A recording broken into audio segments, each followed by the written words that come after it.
പ്രായോഗിക രാഷ്ട്രീയത്തെ സംബന്ധിച്ച് കൃത്യമായ അവബോധവുമുള്ള ഒരു രാഷ്ട്രീയ നേതാവാണ്.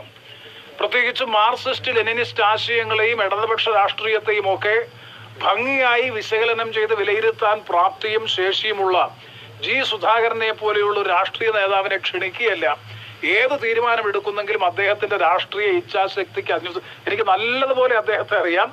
അദ്ദേഹത്തിന്റെ നല്ല പൊളിറ്റിക്കൽ വിൽ പവറുള്ള പൊളിറ്റിക്കൽ ലീഡറാണ് ശ്രീ ജി സുധാകരൻ.